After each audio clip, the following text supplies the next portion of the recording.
শেখ হাসিনা এবং আওয়ামী লীগ ফিরছে, বিশেষ করে আওয়ামী লীগ ফিরছে, আওয়ামী লীগকে রাজনীতিতে ফেরানো হচ্ছে, আওয়ামী লীগকে রাজনীতিতে ফেরানোর প্রেসক্রিপশন এসে গেছে, এমন তথ্য নিয়ে যে আলোচনা চলছিল সেই আলোচনাকে এবার স্টাবলিশড করে দিলেন সাবেক সমন্বয়ক নাগরিক পার্টির হাসনাত আব্দুল্লাহ। যে আওয়ামী লীগের নেতৃত্ব কি সত্যি সাবের হোসেন চৌধুরী এবং শিরিন শারমিন চৌধুরীর হাতে ন্যস্ত হচ্ছে? আওয়ামী লীগের নতুন নেতৃত্ব তাদের হাতে দিয়েই শেখ হাসিনা আওয়ামী লীগকে ফেরাতে চাইছেন? সাবেক সমন্বয়ক এবং নাগরিক পার্টির এক অঞ্চলের মুখ্য সংগঠক হাসনাত আব্দুল্লাহ ফেসবুকে স্ট্যাটাসের মাধ্যমে হাঁড়ি ভেঙে দিয়েছেন। তিনি ব্যাপারটাকে ফাঁস করে দিয়েছেন যে আওয়ামী লীগকে ফেরানোর প্রেসক্রিপশন এসে গেছে ইন্ডিয়া থেকে এবং যুক্তরাষ্ট্র থেকে। আওয়ামী লীগকে ফেরানোর প্রেসক্রিপশনে কাজও শুরু করে দিয়েছে বাংলাদেশ সরকার, এবং সেই ক্ষেত্রে তিনি কৌশলে বাংলাদেশের বর্তমান অন্তর্বর্তীকালীন সরকারকে দোষারোপ না করে সরাসরি অভিযোগের তীর এবং দোষারোপ করেছেন সেনাবাহিনীকে দোষারোপ করে যে স্ট্যাটাস হাসনাত আব্দুল্লাহ বললেন এবং সরাসরি বললেন তাদেরকে অফার দেওয়া হয়েছে আওয়ামী লীগকে ফেরানোর জন্য, আওয়ামী লীগের সঙ্গে সমঝোতা করে আগামী নির্বাচনে অংশগ্রহণ করার জন্য। হাসনাত আব্দুল্লাহদের আগে আরও একাধিক রাজনৈতিক দলকে এই প্রস্তাব দেওয়া হয়েছে, তারা মেনেও নিয়েছে। হাসনাত আব্দুল্লাহরা যেন এটা মেনে নেয় তাতেই দেশের সার্বভৌমত্বের জন্য লাভ, তেমনটা বলা হয়েছে সেনাবাহিনীর তরফ থেকে। তো 11 মার্চ ক্যান্টনমেন্টে ডেকে নিয়ে তাকে সহ দুইজনকে, ছাত্রদের দলের দুইজনকে এই প্রস্তাব দেওয়া হয়েছে যেন তারা সমঝোতা ভিত্তিক রাজনীতি করে, আগামী নির্বাচনে সমঝোতা ভিত্তিক অংশগ্রহণ করে আওয়ামী লীগের সাথে। হাসনাত আব্দুল্লাহ যেটা বলেছেন সেই ক্ষেত্রে আওয়ামী লীগ আপাতত শেখ হাসিনাকে বাদ দিয়ে রিফাইন্ড আওয়ামী লীগ হিসেবেই রাজনীতিতে অংশগ্রহণ করতে চাই। সেই নামটাও তিনি বলে দিয়েছেন যে কাদের নেতৃত্বে এই আওয়ামী লীগ গঠিত হতে যাচ্ছে। সাবের হোসেন চৌধুরী এবং সাবেক স্পিকার শিরিন শারমিন চৌধুরী, এই দুজনের নাম বলেছেন তিনি। এই দুজনের নাম বলেছেন যে, এবং তাপসের নাম বলেছেন, শেখ হাসিনার আত্মীয় শেখ পরিবারের আরেকজন শেখ ফজলে নূর তাপস, ঢাকা দক্ষিণের মেয়র ছিলেন, তার নামও বলেছেন। এই তিনজনকে নিয়ে পরিকল্পনা সাজানো হচ্ছে এমনটা বলেছেন। আমি সহ আরো দুইজনের কাছে ক্যান্টনমেন্ট থেকে এই পরিকল্পনা উপস্থাপন করা হয় 11 মার্চ দুপুর 2:30টায়। আজকে থেকে প্রায় এখন থেকে 10 দিন আগের ঘটনা, যেটা তিনি আজকে এসে লিখলেন, একটু আগেই লিখলেন। 11 মার্চ দুপুর 2:30টায় তাদেরকে ক্যান্টনমেন্টে ডেকে নিয়ে প্রস্তাব দেওয়া হয়। তিনি লিখেছেন, আমাদেরকে প্রস্তাব দেওয়া হয় আসন সমঝোতার বিনিময়ে আমরা যেন এই প্রস্তাব মেনে নিই। আমাদেরকে বলা হয় ইতিমধ্যে একাধিক রাজনৈতিক দলকেও এই প্রস্তাব দেওয়া হয়েছে, তারা শর্ত সাপেক্ষে আওয়ামী লীগ পুনর্বাসনে রাজিও হয়ে গেছে। একটি বিরোধী দল থাকার চেয়ে একটি দুর্বল আওয়ামী লীগ সহ একাধিক বিরোধী দল থাকা নাকি ভালো। ফলশ্রুতিতে আপনি দেখবেন গত 2 দিন মিডিয়াতে আওয়ামী লীগের পক্ষে একাধিক রাজনীতিবিদ বয়ান দেয়া শুরু করেছে। আমাদেরকে আরও বলা হয় রিফাইন্ড আওয়ামী লীগ যাদের নিয়ে করা হবে তারা এপ্রিল-মে মাস থেকে শেখ পরিবারের অপরাধ স্বীকার করবে, হাসিনাকে অস্বীকার করবে এবং তারা বঙ্গবন্ধুর আওয়ামী লীগ করবে এমন প্রতিশ্রুতি দিয়ে জনগণের সামনে হাজির হবে। আমাদেরকে এই প্রস্তাব দেওয়া হলে আমরা তৎক্ষণাৎ এর বিরোধিতা করি এবং জানাই যে আওয়ামী লীগের পুনর্বাসনের পরিকল্পনা বাদ দিয়ে আওয়ামী লীগের বিচার নিয়ে কাজ করুন। এর উত্তরে বলা হয় আওয়ামী লীগকে ফিরতে কোনো ধরনের বাধা দিলে দেশে যে সংকট সৃষ্টি হবে তার দায়ভার আমাদের নিতে হবে এবং Awami League must come back. তিনি আরো লিখেছেন, আলোচনার এক পর্যায়ে বলি, যে দল এখনো ক্ষমা চায় নাই, অপরাধ স্বীকার করে নাই, সেই দলকে আপনারা কিভাবে ক্ষমা করে দিবেন? অপরপক্ষ থেকে রেগে উত্তর আসে, you people know nothing, you like wisdom and experience, we are in this service for at least 40 years. তোমার বয়সের থেকে বেশি, তাছাড়া আওয়ামী লীগ ছাড়া ইনক্লুসিভ নির্বাচন হবে না।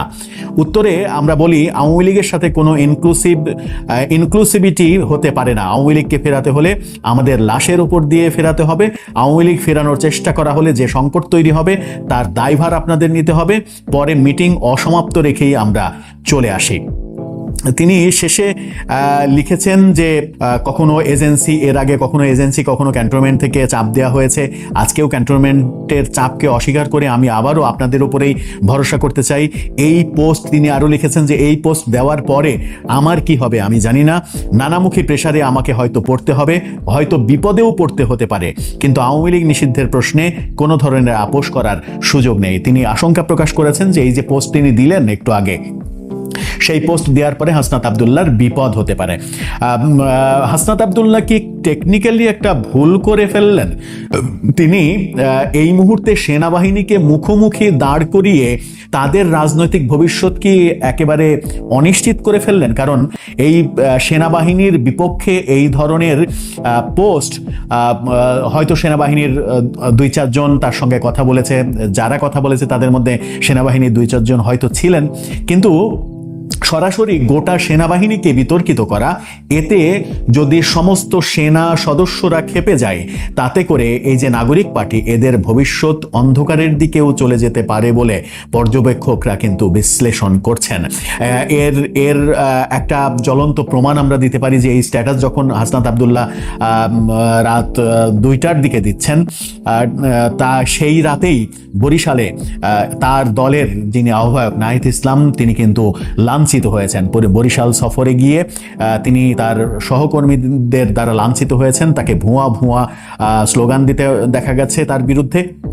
তার অপসারণ দাবি করা হয়েছে, তার পদত্যাগ দাবি করা হয়েছে, এবং নাহিদের পরবর্তী যে মিটিং ছিল ঝালকাঠিতে, সেই ঝালকাঠির মিটিংও শোনা যাচ্ছে তিনি বাতিল করেছেন, বাতিল করে হয়তো ঢাকায় ফিরে আসছেন। অর্থাৎ নিজেদের মধ্যে, ঢাকার বাইরে নিজেদের মধ্যে যখন নিজেদের অস্তিত্ব নিয়েই এখনো সংকটের মধ্যে তারা রয়েছে, নিজেদের মধ্যে প্রচুর বিভাজন রয়েছে, ঢাকাতেও আমরা দেখছি একাধিক দলের জন্ম হচ্ছে, তাদের নিজেদের মধ্যে ঐক্যের অভাব রয়েছে, ঠিক সেই সময়ে তিনি যে সেনাবাহিনীকে প্রতিপক্ষ বানিয়ে দিলেন, এবং সেনাবাহিনীকে প্রতিপক্ষ বানানোর ফলে তাদের রাজনৈতিক অবস্থা কোন দিকে যাবে সেটা একটা বড় প্রসঙ্গ। যে তিনি নিজেই যেটা লিখেছেন যে এই পোস্ট দেওয়ার পরে আমার কি হবে, আমার কোন বিপদ হবে আমি জানি না। আমার মনে হয় যে টেকনিক্যালি একটু ভুল করে ফেললেন সেনাবাহিনীকে প্রতিপক্ষ বানিয়ে। কিন্তু এই আলোচনার মুখ্য যে উদ্দেশ্যটা, আলোচনাটা কেন করা, কদিন থেকেই আলোচনা, এই মাস জুড়েই আলোচনা চলছে। মাস জুড়ে নানা রকমের আলোচনা ছিল। মার্চেই শেখ হাসিনা ফিরবেন, মার্চেই আওয়ামী লীগের কিছু হবে, 26শে মার্চের আগে কিছু একটা ঘটবে। গতকালকে একটা বড় খবর তৈরি হয়েছে, বড় খবর মানে আমেরিকার একটা বাংলা টেলিভিশন চ্যানেল থেকে বলা হয়েছে আওয়ামী লীগের নেতাদের জামিনে মুক্তি দেওয়ার প্রসেস শুরু হয়েছে। 101 কিংবা 103 জন জঙ্গির তালিকা পাঠানো হয়েছে বাংলাদেশ সরকারের কাছে, যাদেরকে অ্যারেস্ট করার জন্য বলা হয়েছে, যাদের মধ্যে সরকারের খুব কাছের অনেকেই রয়েছেন। এবং কারা রয়েছেন খুব সহজেই বোঝা যায়। সেই নামগুলো আলোচনা করতে চাই না, কারণ হচ্ছে যে সেই নামগুলো অথেন্টিক কিনা সেটা আমরা নিশ্চিত নই। এই কানাঘুষাগুলো চলছে, আমেরিকার একটা টেলিভিশন চ্যানেলে এই কথাগুলো বলছে, তারা বলছে তাদের কাছ থেকে আপনারা শুনে নিতে পারেন, কিন্তু আমরা আমাদের প্ল্যাটফর্ম থেকে বলতে চাই না। কিন্তু যে আলোচনাগুলো চলছিল সেই আলোচনার একটা বাস্তবতা তৈরি হলো হাসনাত আবদুল্লাহর এই স্ট্যাটাসের প্রেক্ষিতে। তার মানে আমেরিকা এবং ভারত থেকে প্রেসক্রিপশন এসেছে আওয়ামী লীগকে রাজনীতিতে ফেরাতে হবে, আওয়ামী লীগের উপরে যে টর্চার চলেছে সেই টর্চার থেকে সরকারকে ইউটার্ন নিতে হবে, এবং সেই প্রসেস শুরু হয়ে গেছে। সেই প্রসেস যখন হাসনাত আবদুল্লাহকে যখন গত 11 মার্চ এই প্রস্তাব দেওয়া হয়েছে, 10 দিন পরে তিনি নিরুপায় হয়ে তিনি হয়তো আর কোনো কুল কিনারা পাননি, কোথাও হয়তো তিনি সুযোগ পান নাই, তার কথাগুলোর কেউ মূল্য দেয়নি, সেই কারণে 10 দিন পরে এসে সামাজিক যোগাযোগ মাধ্যমে এরকম স্ট্যাটাস দিয়েছেন।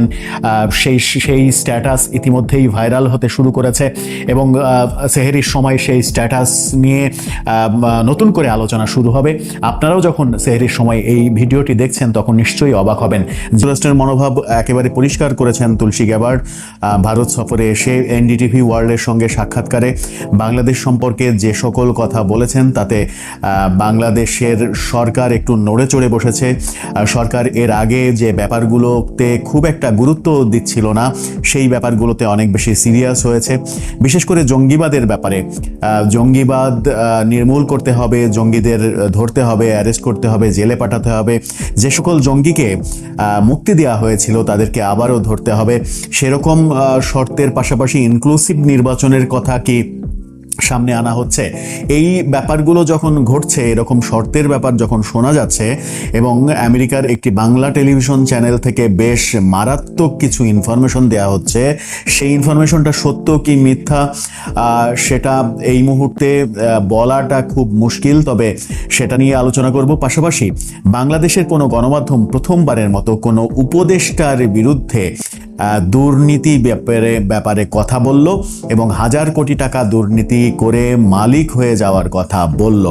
এটা বাংলাদেশের গণমাধ্যমের গত 7 মাসের যে ক্যারেক্টারাইজেশন সেখান থেকে একটু ব্যতিক্রমী মনে হলো। আমেরিকার প্রসঙ্গ একটু পরে বলি, যেহেতু সেটা মূল আকর্ষণ। তার আগে বাংলাদেশের গণমাধ্যমের কথা বলি। বাংলাদেশের গণমাধ্যম প্রথমবারের মতো কোনো উপদেষ্টার বিরুদ্ধে দুর্নীতির অভিযোগ ব্যাপারে অনুষ্ঠান প্রচার করলো। 21 টেলিভিশন মালিকানা আবারও পরিবর্তন হয়েছে। 5 আগস্টের পরে সাবেক মালিক আব্দুস সালাম আবারও এসে 21 টিভির দখল বুঝে নিয়েছেন। 21 টিভিতে এক সময় কাজ করতেন আমেরিকায় থাকা আলোচিত সমালোচিত যে সাংবাদিক ইলিয়াস হোসেন।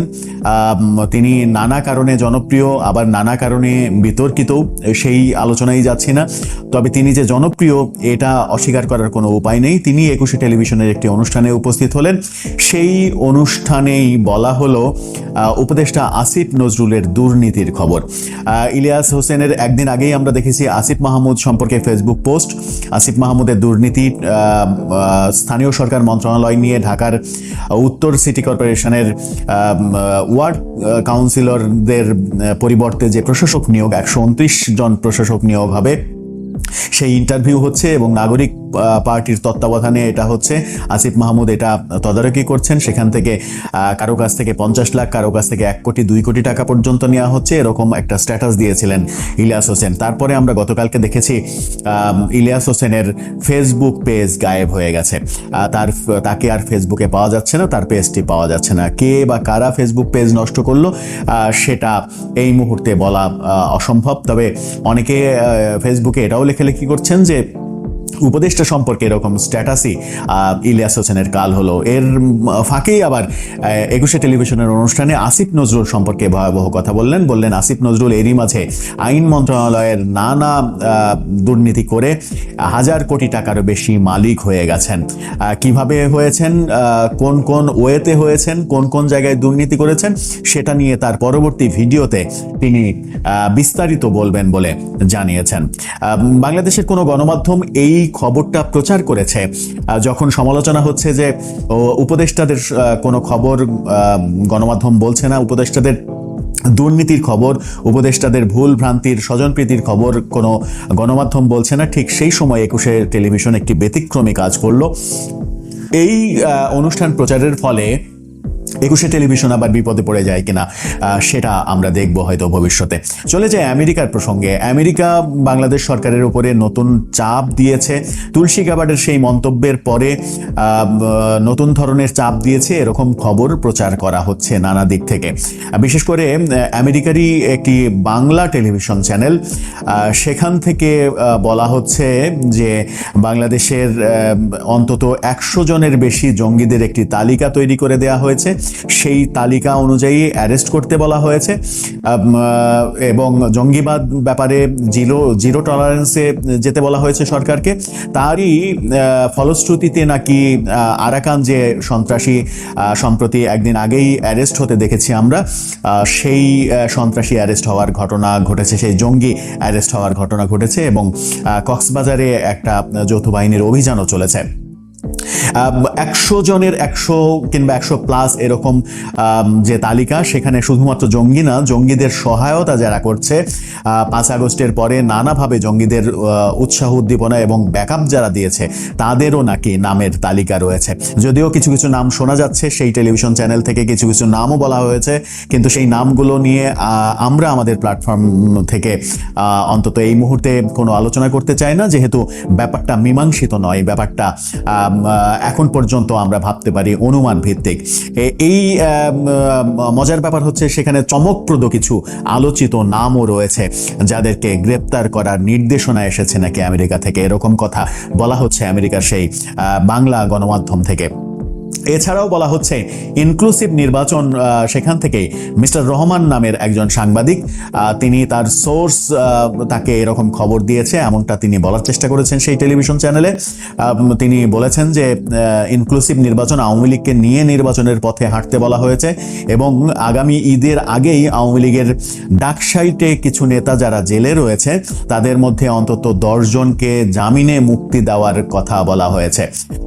এই ব্যাপারটা কতটা সত্যি সত্য কতটা মিথ্যা সেটা সময়ই বলে দেবে। ঈদ পর্যন্ত অপেক্ষা করলেই আমরা বুঝতে পারবো যে মিস্টার রহমানের এই আলোচনাটা আদতে সত্য কিনা, এবং আমেরিকার সেই বাংলা টেলিভিশন চ্যানেলটা সত্য উদ্ঘাটন করতে পারলো কিনা, নাকি তারা বিভিন্ন দিকে যেরকম গুজব চলছে সেই চলমান গুজবের মধ্যে তারা প্রোপাগান্ডায় লিপ্ত হলো, সেটা সময়ে বলে দেবে। আওয়ামী লীগের ডাকসাইটে নেতার মধ্যে 14 দলের 2 জন নেতার সাথে 14 দলের 2 জন নেতার নামও রয়েছে সেই তালিকায়, এমনটাও বলা হয়েছে। 14 দলের 2 জনের নাম মানে হচ্ছে রাশেদ খান মেনন, হাসানুল হক ইনু। আওয়ামী লীগের নেতাদের নামের মধ্যে বলা হচ্ছে আমির হোসেন আমু, সালমান এফ রহমান, সাবেক আইনমন্ত্রী আনিসুল হক, দীপু মনি, কামাল মজুমদার, এই নামগুলো বলা হচ্ছে। এর বিচারপতি মানিকের নাম বলা হচ্ছে। এরকম 10 জনকে জামিন দেয়া হতে পারে ঈদের আগে, এমন খবর তারা দেওয়ার চেষ্টা করছে। এটা কতটুকু সত্য, এটা আদৌ সম্ভব কিনা, এর মাঝে সত্যের বিন্দুমাত্র আছে কিনা, সেই ব্যাপারে আমার ব্যক্তিগতভাবে যথেষ্ট সন্দেহ রয়েছে। কিন্তু এই আলোচনাগুলো হচ্ছে, চতুর্দিকে চলছে, এবং মিস্টার রহমান যে কথা বলার চেষ্টা করেছেন সেই আলোচনাটাকে ভাইরাল হওয়ার দিকে চলে গেছে। এবং আমেরিকান টেলিভিশনে তিনি সরাসরি অনুষ্ঠানে ঠিক একই কথা বলেছেন, নিজের ইউটিউব চ্যানেল ফেসবুকে বলার পাশাপাশি সেই টেলিভিশন চ্যানেলে একই কথা বলেছেন। এবং সেখানে তিনি বলার চেষ্টা করেছেন যে 100+ জনের জঙ্গির লিস্ট ধরিয়ে দেওয়া হয়েছে, তাদেরকে অ্যারেস্ট করতে বলা হয়েছে, এবং 10 জন যারা জেলে রয়েছে এরকম 10 জন ডাকসাইটে নেতাকে ঈদের আগে জামিন দিয়ে এরকম পরিস্থিতি তৈরি করতে বলা হয়েছে যে বাংলাদেশে সব রাজনৈতিক দলের জন্যই বর্তমান সরকার সমান সুযোগ সুবিধা তৈরি করবে আগামী নির্বাচনের জন্য। কিন্তু বর্তমান সরকার যেভাবে আগাচ্ছে, বর্তমান সরকারের যে স্ট্র্যাটেজি, সেই স্ট্র্যাটেজি যদি আমি অনুসরণ করি, তাতে কি আদৌ সম্ভব যে আওয়ামী লীগ নেতাদের যাদেরকে জেলে নেওয়া হয়েছে, যাদের বিরুদ্ধে অসংখ্য মামলা এরই মাঝে রয়েছে, এক একজনের বিরুদ্ধে, অনেকের বিরুদ্ধে 50-60টা মামলা রয়েছে। কিছুদিন আগে কুষ্টিয়া কোর্টে হাজির হতে এসে হাসানুল হক ইনু সাংবাদিকদের বলেছিলেন যে তার নামে 37টির বেশি মামলায় এরই মাঝে হয়ে গেছে। তো এতগুলো মামলায় এই স্বল্প সময়ের মধ্যে 50-60টি মামলা যদি হয়ে যায়, এক একজনের বিরুদ্ধে স্বল্প সময়ের মধ্যে জামিন দিয়ে তাদেরকে বাইরে বের করবে সরকার, আমেরিকার প্রেসক্রিপশন ফলো করবে, আমেরিকা সেই প্রেসক্রিপশন দিলেই সেই প্রেসক্রিপশন বাংলাদেশ সরকার ফলো করবে কিনা, সেই ব্যাপারে যথেষ্ট সন্দেহ রয়েছে। কারণ সরকার যদি এটা করতে চায় তাহলে তাদের ঘরের মধ্যেই এক ধরনের যুদ্ধাবস্থা তৈরি হবে। কারণ ছাত্র সমন্বয়ক, নতুন রাজনৈতিক দল, জামাত ইসলাম সহ বেশ কিছু রাজনৈতিক দল সরকারকে এই পথে যেতে কোনোভাবেই দিতে চাইবে না। সুতরাং সরকার এক ধরনের টানাপোড়েনের মধ্যে পড়বে।